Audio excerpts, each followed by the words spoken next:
Australia Day 2006, and I thought I'd record for you guys one of my favourite Banjo Patterson poems, so please indulge me. I hope you enjoy it as much as I do. It's called the GEEBUNG POLO Club. It goes something like this. It was somewhere up the country in a land of rock and scrub that they formed an institution called the GEEBUNG POLO Club. They were long and wiry natives from the rugged mountainside, and the horse was never saddled that the GEEBUNGs couldn't ride. But their style of playing polo was irregular and rash. They had mighty little science but a mighty lot of dash.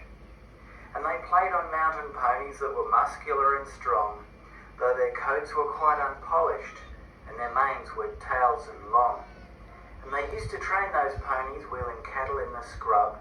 They were demons, were the members of the GEEBUNG POLO Club. It was somewhere down the country in the city smoke and steam that a polo club existed called the Cuff and Collar Team. As a social institution, it was a marvellous success, for the members were distinguished by exclusiveness and dress. They had natty little ponies that were nice and smooth and sleek, for their cultivated owners only rode them once a week. So they started up the country in pursuit of sport and fame, for they meant to show the GEEBUNGs how they ought to play the game. And they took their valets with them just to give their boots a rub. Here they started operations on the GEEBUNG POLO Club. Now my readers can imagine how the contest ebbed and flowed. When the GEEBUNG boys got going, it was time to clear the road. And the game was so terrific that ere half the time was gone, the spectator's leg was broken, just from merely looking on. For they waddied one another till the plain was strewn with dead, while the score was kept so even that they neither got ahead. And the cuff and collar captain, when he tumbled off to die, was the last surviving player, so the game was called a tie. Then the captain of the GEEBUNGs raised him slowly from the ground. Though his wounds were mostly mortal, yet he fiercely gazed around.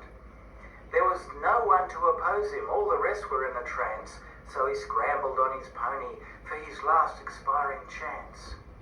For he meant to make an effort to get victory to his side, so he struck at goal and missed it.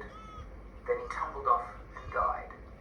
By the old Campaspe River, where the breezes shake the grass, there's a row of little gravestones that the stockmen never pass.